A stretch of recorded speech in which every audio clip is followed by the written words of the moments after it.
brief whiteout gives way to a cold spring storm here in the Denver metro. I love it.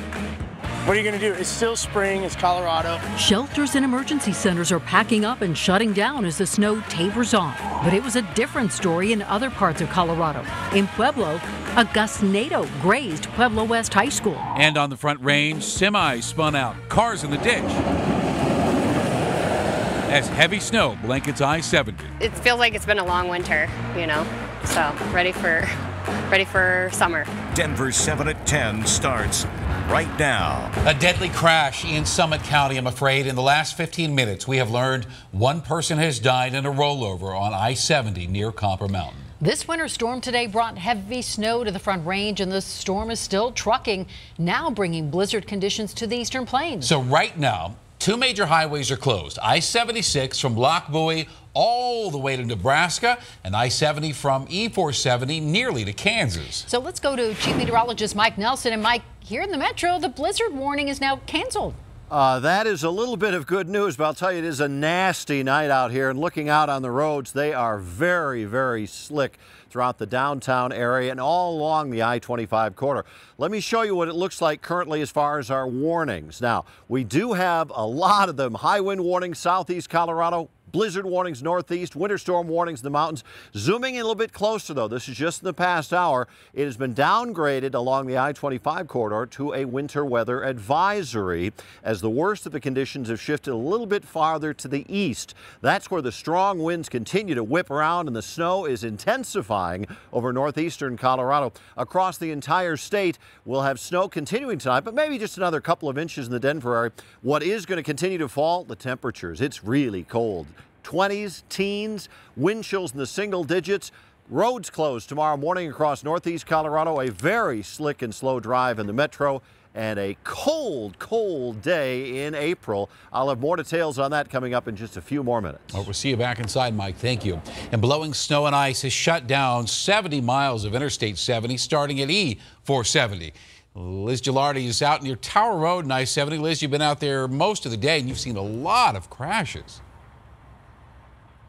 We have, and the roads are slick, and as Mike said, I can confirm it is getting a lot colder out here, which could make for a messy morning commute. And we've been out here since this afternoon really watching that rain turn into snow. But the real brutal thing with this storm is the winds, and that's pretty evident when you look at the side of our truck. It is just, I can't even scrape it, really. It's covered with just a sheet of ice on the side of the truck from the snow just blowing, and it kind of stuck there, froze to the side. So if that's what the side of our truck looks like, I mean, you can just imagine what the roads are like. We have video showing some of those accidents that we've seen throughout the course of the night tonight. There's a camper on its side, tipped over. The truck that was pulling it ran into a culvert, and that was just a short time ago right here on I-70, just past Tower Road heading east, and also on one of the ramps getting off I-70 onto Tower Road. There was a semi and a car that collided, and that semi was almost blocking the entire ramp. We had to try and get around it. So it is slick out here. We have seen cars off the side of the road, and CDOT tonight really dealing with those high winds, the effects from that, this blowing snow and icy and slushy conditions, especially as those temperatures continue to drop. They're going to, be out here tonight, but it's hard for them to get ahead of this storm because they couldn't put down any de-icer. That's because of the rain earlier today. So they'll be out here working through the night, but that morning commute could be dicey. Reporting live, Liz Gilardi, Denver 7. Liz, thanks, and be careful out there. Let's take a live look now at I-70, which has seen rolling closures pretty much all day long.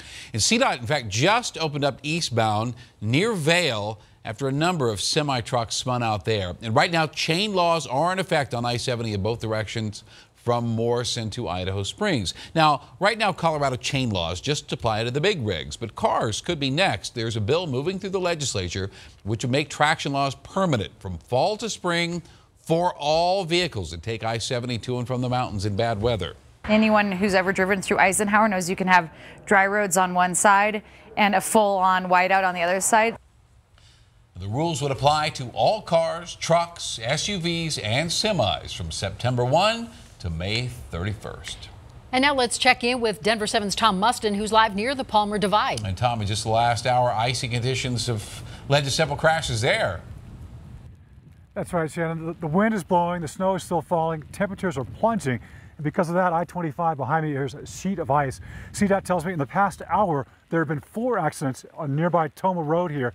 None of those are believed to be serious, which is great news. We want to show you what the drivers are dealing with, though, tonight. There's a thin layer of snow covering the road, and underneath is solid ice, and that's what drivers are having to deal with. That's why it's so treacherous here behind us. But when we're talking about the temperature difference between yesterday and today, 80 degrees yesterday, 18 now, we talked to some Coloradans who said, hey, it's Colorado. Spring in Colorado. You got that right. From a summer preview on Tuesday to this on Wednesday. It feels like it's been a long winter, you know, ready for summer. Strong winds and blowing snow kept troopers on their toes as Bomb Cyclone 2.0 hammered the Front Range, causing Chris Douglas to long for the good old days of yesterday. Literally, yesterday. Yeah, it's beautiful, you know, walking around in shorts and t-shirts out in the backyard, but, you know, it's how it goes in Colorado. As the snow fell and temperatures dipped into the 20s, shorts and t-shirts were still the preferred dress for David Goodfellow. Do you actually enjoy this weather? Yeah, for the most part. I don't want to go fly fishing in it, but, you know, it's all right. David is a PE teacher at Douglas County High School. He says he flashes his legs year-round, regardless of temperature. What's with the shorts and t-shirt? I don't get cold real easy. I don't get cold. And I'm lucky still. I'm inside all the time, so this is my business attire. David says the icy April storm is par for the course in Colorado, and he loves it. It's going to be warming up within a day or two, and it's not going to stick. And as most Coloradans curse Mother Nature, David Goodfellow sported the summer attire that he says gives him a leg up on the competition. I love it. What are you going to do? It's still spring. It's Colorado. It is springtime in Colorado right now, and tonight that means treacherous conditions on I-25 here behind me. CDOT tells me if you have to be out on these roads tonight, if you don't have to be out on these roads tonight, stay home because it's not worth coming out here. We're live in Douglas County. Tom Mustin, Denver 7.